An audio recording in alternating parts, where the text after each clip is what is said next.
Students, आज हम लेकर आए हैं आप लोगों के अगेन आपका फेवरेट सब्जेक्ट फिजिक्स के लिए एमएचसीईटी के एग्जाम पेपर का चैप्टर वाइज एनालिसिस। मतलब जिन बच्चों के मन में क्वेश्चन रहता है कि सर हमें इंपॉर्टेंट चैप्टर बताओ, हमें इंपॉर्टेंट चैप्टर बताओ, उन बच्चों के लिए शायद आज का वीडियो बड़ा इंपॉर्टेंट है। और शायद जो बच्चे अगेन हमारे सीईटी के अंदर एक फिजिक्स के अंदर 50 आउट ऑफ 50 जो है वो चाहते हैं स्कोर करना, उनके लिए भी शायद ये वीडियो उतना ही इंपॉर्टेंट है कि कौन से चैप्टर को कितना वेटेज देना है, वो आज की वीडियो में हमें पता चलने वाला है। तो चलिए शुरू करते हैं फिर video sir. Yes, so last हमारा जो वीडियो था that was about the HSC physics 2023 analysis, और वहां पे हमने एंड में बोला था कि ऐसे ही हम कुछ सीईटी का भी लेके आएंगे। तो हमारी जो और सर जिन्होंने वो वीडियो नहीं देखा है, हाँ, सीईटी से पहले बोर्ड से दोस्तों, हाँ, तो पहले वो वीडियो देख लीजिए ताकि बोर्ड्स की प्रिपरेशन जो है हमारे गियर अप रहे। एब्सोल्युटली, है ना। सो अब जो सीईटी में आपको पता होगा कि एक हमारे पास 8 चैप्टर्स है जो 11th के हैं और 16 चैप्टर्स है जो 12th के हैं। 20% क्वेश्चंस, मतलब 10 क्वेश्चन जो रहते हैं वो आपको 11th में से आते हैं, और उसके बाद जो बाकी के 40 क्वेश्चंस है ना, वो आपको कहां से आएंगे? 12th से आएंगे।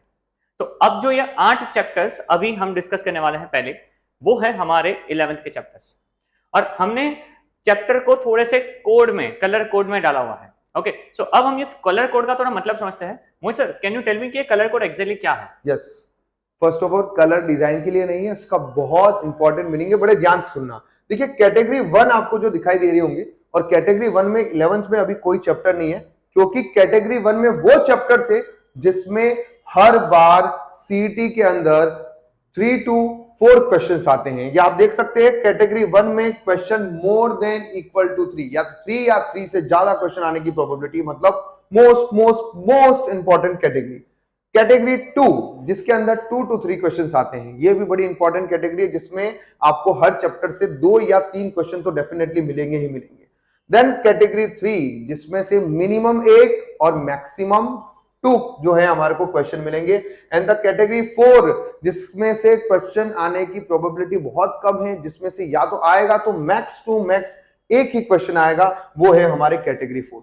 तो देखते हैं अभी 11th में कौन सा चैप्टर कौन सी कैटेगरी में लाई करता है। सो अगर हम यहाँ पे स्पेसिफिकली बात करें तो कैटेगरी 1 जैसे सर ने बताया वो यहाँ पे हमें दिख नहीं रही है ना, येलो वाली जो कैटेगरी वो नहीं है। बट अगर हम ग्रीन कैटेगरी की बात करें, सरप्राइजिंगली, है ना, सरप्राइजिंगली 2023 में ग्रेविटेशन चैप्टर ऐसा निकल के आया है जिसमें हर शिफ्ट में, है ना, हर शिफ्ट में देखे गया है कि ऑन एन एवरेज 2 क्वेश्चन तो है, कोई शिफ्ट में 4 क्वेश्चन गए हैं। सो टोटल 12 पेपर में उन्होंने 25 क्वेश्चंस पूछे हैं सिर्फ अकेले ग्रेविटेशन में। सो दैट मींस कि ये जो कैटेगरी 2 है ना, जिसमें एक चैप्टर जो ग्रेविटेशन है वो बहुत इंपॉर्टेंट है। ग्रेविटेशन दैट मींस आपका फर्स्ट प्रायोरिटी होना चाहिए फ्रॉम द 11th स्टैंडर्ड। और उसी के साथ अगर मैं कैटेगरी 3 के बारे में बात करूं तो वहां पे जो ब्लू कैटेगरी है वहां पे 1, 2, 3 और 4 और 5 चैप्टर है। पर 5 में से सबसे पहले मैं मेंशन करना चाहूंगा ऑप्टिक्स का। ऑप्टिक्स के टोटल मिला के वैसे 22 क्वेश्चन है, सिर्फ हमने यहां पे देखा है कि एक ऐसा शिफ्ट था वहां पे एक भी क्वेश्चन नहीं आया, बट उसके अलावा 11 के 11 शिफ्ट में 2 क्वेश्चन आए। तो आप पकड़ के चलो कि ऑप्टिक्स के 2 क्वेश्चन अगेन आते हैं। मतलब एक चीज क्लियर हो गई, अगर मेरे पास 8 चैप्टर है उसमें से 10 क्वेश्चन मुझे पूछने हैं, और हर एक मुझे 1-2 चैप्टर ऐसे होंगे ना जहां से 2 क्वेश्चन आएगा, तो वो 2 जो होंगे वो ग्रेविटेशन और ऑप्टिक्स, ये 2 चैप्टर सबसे इंपॉर्टेंट बनने वाले हैं। Okay, according to the 2023 analysis. उसके अलावा बाकी ऑन एन एवरेज देखोगे तो हर एक जो चैप्टर जो मैंने बताया था ब्लू वाला, motion in a plane, laws of motion, thermal properties and semiconductor, छोटे चैप्टर से कंपैरेटिवली, और वहां से आपको एक क्वेश्चन आ सकता है। ओके, पर अब जो लास्ट कैटेगरी है मोहित सर। यस, लास्ट कैटेगरी की अगर हम बात करें साउंड और इलेक्ट्रोस्टैटिक्स, कंपैरेटिवली बाकी चैप्टर्स की अगर हम बात करें कि ये दोनों चैप्टर काफी छोटे हैं, और इसमें से हमें जो है सिर्फ अभी तक 10 क्वेश्चंस मिले हैं, मतलब एक question max to max, otherwise वो भी नहीं आने वाला है। और बहुत सारी शिफ्ट में तो आया भी नहीं, आई थिंक साउंड देखे तो 1, 2, 3, 4 शिफ्ट में नहीं आया। बट देखो सरप्राइजिंगली एक शिफ्ट में 3 क्वेश्चन आ गए हैं। yes. मतलब एक छोटा चैप्टर है, ज्यादा फॉर्मूले कुछ भी नहीं है, बहुत कम फॉर्मूले, तो आप सेफर साइड जो है इसको प्रिपेयर कर सकते हो। क्योंकि अगर मैं कंपेयर करूं लॉज ऑफ मोशन के साथ में, बहुत बड़ा चैप्टर है, बहुत बड़ा चैप्टर है, शायद उसको प्रिपेयर करने में आपको बहुत टाइम लगेगा। तो अगर आप चाहते हो कि मुझे कोई चैप्टर जो है छोड़ना है, तो शायद मैं ये बोल सकता हूं कि आप लॉज ऑफ मोशन में अगर पूरा चैप्टर नहीं तो एक टॉपिक तैयार करना चाहते हो तो वो टॉपिक है कोलिजन। आप कोलिजन पे ही इन सारी शिफ्ट में अगर आप देखेंगे तो मैक्सिमम में आपको कोलिजन का ही क्वेश्चन मिला है। तो ये हमारी तरफ से एक रिकमेंडेशन है कि अगर आपको कोई चैप्टर के अंदर, जैसे लॉज ऑफ मोशन बड़ा चैप्टर है जिसमें पढ़ने में शायद उसमें अगर हम एनसीईआर अगर स्टेट टेक्स्ट बुक से देखें तो वर्क पावर एनर्जी भी उसमें डाल दिया है, हमारे कोलिजन भी डाल दिया है, सब कुछ डाल दिया, एनसीईआरटी के 4 चैप्टर को मिला के बना दिया इन्होंने। तो एक टॉपिक पढ़ना है कोलिजन, वो इंपॉर्टेंट है। अदरवाइज आप इन दोनों पे ज्यादा नहीं थोड़ा सा फोकस करेंगे तो शायद एक एक मार्क्स दे देंगे, लेकिन वेटेज वाइज काफी कम है इनका वेट। सही बात है। और मोहन सर ने भी एक बहुत इंपॉर्टेंट पॉइंट बोला कि लॉज ऑफ मोशन से कोलिजन करना है ना, तो ये हुआ सबसे इंपॉर्टेंट टॉपिक। अब आपके दिमाग में क्वेश्चन आया होगा कि सर अगर आप ऐसा कुछ करो ना कि ये 24 चैप्टर का टॉपिक वाइज एनालिसिस दे सकते हो क्या? ये तो चैप्टर वाइज हुआ, but can us give the topic wise analysis?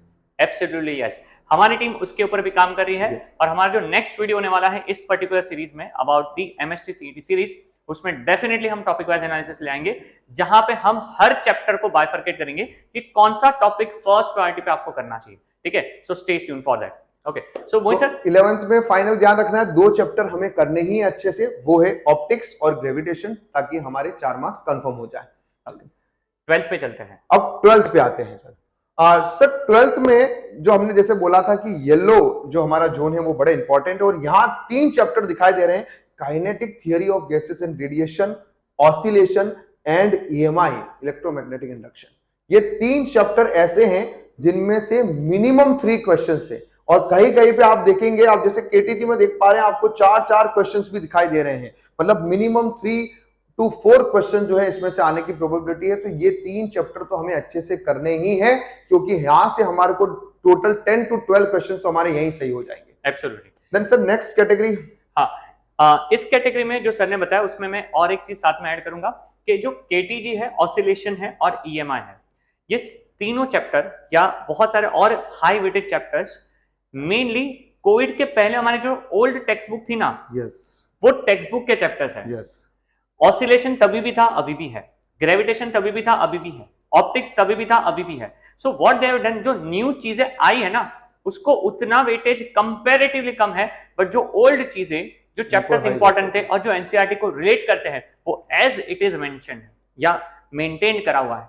That's why KTG, oscillation और EMI very very important chapters and topics हैं। सेकंड कैटेगरी में ना, अब हमारे पास एक लंबा सा लिस्ट है, और उसमें 2-2, 3-3 चैप्टर तो ऐसे भी है जो बहुत क्लोज्ड है। Rotational dynamics, mechanical property of fluids, superposition of waves, wave optics, electrostatics. देखो वहां पे जो था वो वहां पे थोड़ा कम वेटेज का चैप्टर था, बट यहाँ पे 12th में वो बढ़ गया है। सो ये चीज आपको समझनी है। AC circuit and dual nature, अगर हम बात करते हैं सारे चैप्टर्स में, तो ड्यूअल नेचर बहुत ही है ना छोटा टॉपिक है, बट अगर आप देखोगे तो कोई शिफ्ट में उसमें 4 क्वेश्चन भी आए हैं, 4 क्वेश्चन, और ऑन एन एवरेज है ना गारंटी है कि 2 क्वेश्चन आने की पूरे की पूरी प्रोबेबिलिटी है। मतलब आपने बहुत कम है ना उसके ऊपर टाइम दिया, लेकिन आपको वहां से आउटपुट बहुत ज्यादा मिलेगा। एक ही फॉर्मूला है, उसी को घुमा घुमा के क्वेश्चन पूछे हैं। तो अगर आप ये एक चैप्टर प्रिपेयर करते हो जहां एक फॉर्मूले पे बेसिक क्वेश्चन है, तो शायद आप आराम से 2 जो क्वेश्चन जो है वो कर सकते हो। जो बड़े बड़े चैप्टर जो है, ये देखिए आप रोटेशनल फ्लूइड्स इतने बड़े चैप्टर्स हैं, उसके कंपैरिजन में छोटा चैप्टर है, बट इससे भी हमारे को 2 क्वेश्चन मिल रहे हैं। ये स्मार्टली आपको जो है यूज करना पड़ेगा। Yes sir. थर्ड कैटेगरी, जैसे कि थर्ड कैटेगरी में हमने देखा था कि आपको 2 क्वेश्चंस मिलेंगे, 1 और 2 अगर हम देखें तो ऑन एवरेज जो है हमारे thermodynamics, current electricity and then structure of atom and nuclear and semiconductor. ये जो 4 चैप्टर हैं, इसमें से आपको मिनिमम 1 क्वेश्चन और मैक्सिमम 2 क्वेश्चंस मिलेंगे। ऑन एन एवरेज आप देखेंगे कि यहाँ पर भी आपको 2-2 क्वेश्चंस दिख रहे हैं, और एक शिफ्ट में 1-1 क्वेश्चन आया है। तो यहाँ पर भी ये चैप्टर्स जो है जहां पे आपको 2 या 1 क्वेश्चन मिल सकता है। Absolutely. And the last category sir इसमें बस उसमें अब एक ही चैप्टर है मैग्नेटिक मटेरियल। मतलब 12th में ऑन एन एवरेज देखोगे तो ऐसा चैप्टर नहीं है जिसको आप स्किप कर पाओ। मैग्नेटिक मटेरियल ऐसा चैप्टर है जहां पे आप देख रहे हो कि सिर्फ 9 क्वेश्चंस है। वैसे भी वो थियोरेटिकल टॉपिक है, बहुत ही उसमें कम चीजें है जिसमें पूछी जाती है। सो उन्होंने ऑन एन एवरेज कोई शिफ्ट में पूछा ही नहीं है, एक ही क्वेश्चन पूछा है। Okay, so I think we can say that कि this is the main analysis. और थोड़ा सा अनइवन चीजें भी चलती रहती है, जैसे एक ऑसिलेशन के बारे में बोलते हो तो स्टार्टिंग के 2-3 शिफ्ट में 5 क्वेश्चन आए, मतलब एक चैप्टर में से 5 क्वेश्चन दे रहे हो। तो आप ऐसा मत समझना कि जो एनालिसिस या जो पर्टिकुलर एग्जैक्टली होता है वो एज इट इज पूछा जाएगा। ये हम आपको एक जरिया देना चाह रहे हैं कि आपको प्रायोरिटी किसको रखनी है और उसके अकॉर्डिंग आपको अपना प्रिपरेशन करना चाहिए। और ये वीडियो अभी देने का रीजन इसके लिए है सो दैट अगर आप अपना बोर्ड्स का प्रिपरेशन कर रहे हो ना तो साथ साथ में आप ध्यान में रहो, क्योंकि आपकी इस बार की सीईटी की एग्जाम 16 अप्रैल को 2024 को स्टार्ट होने वाली है ना। जो टाइम गैप है आफ्टर बोर्ड का एग्जाम एंड सीईटी का एग्जाम वो बहुत कम है। सो आपको अभी से बोर्ड्स के साथ साथ थोड़ा सीईटी का प्रिपरेशन करना पड़ेगा and that's why this is the video जो हमने आपके लिए अभी ये मोमेंट पे लाया है ना। मुझसे कुछ ऐड करना चाहते हैं? आई थिंक काफी इंफॉर्मेशन दे दी है, तो मेरे हिसाब से अगर मैं टॉप 5 चैप्टर्स बोलूं तो आपको ये 3 चैप्टर्स प्लस ड्यूअल नेचर एक छोटा चैप्टर है और सर एक चैप्टर जो आप बोलोगे कि यार ये बड़ा वापस से क्वेश्चन देने वाला है, सो आई थिंक उसमें हम एग्री कर सकते हैं कि या तो मैकेनिकल प्रॉपर्टी ऑफ फ्लूइड्स, मतलब जो 35 वाले हैं वेव ऑप्टिक्स या वैसे, हाँ अगर आपको चाहिए कि छोटा चैप्टर हो और डेफिनेटली आपको दे तो 100% करंट इलेक्ट्रिसिटी को मैं रखूंगा क्योंकि सब में वो दो क्वेश्चन आ रहे हैं। ये 5 चैप्टर जो है जो आपको मिनिमम, जैसे हमने वहां पे बोला है कि अगर ये 5 चैप्टर और 11th के वो 2 चैप्टर अगर हम करेंगे तो भी शायद हम आराम से 25 to 30 क्वेश्चन जो है कर पाएंगे। सही बात है। तो ये 5 चैप्टर, 11th के वो 2 चैप्टर, ये टोटल 7 चैप्टर भी हम करेंगे तो 25 to 30 तो यही हो गए हमारे। तो आई थिंक हमने काफी इंफॉर्मेशन दे दी है बच्चों, बस ये है कि इंफॉर्मेशन मिल चुकी है, अब आपका काम है कि आपको जो है पढ़ाई में लग जाना है और सीईटी में और बोर्ड्स में अच्छे मार्क्स से आना है। एब्सोल्युटली। और इस पर्टिकुलर वीडियो को अगेन आपको अच्छा लगे तो आप जितने लोगों को है ना शेयर कर सकते हो, मतलब प्लीज शेयर करो। इस टाइम पे अगर आप जितने लोगों का भला करोगे आपको उतनी दुआएं मिलेगी और शायद वो बोर्ड्स और सीईटी में काम में आ जाए आपके लिए। ठीक है। और अगर चैनल सब्सक्राइब नहीं किया है तो सब्सक्राइब करते रहिए और भी जैसा सर ने बोला है आगे वीडियो आने वाला है टॉपिक वाइज। तो मिलते हैं अगले वीडियो में, तब तक के लिए जय हिंद। Thank you.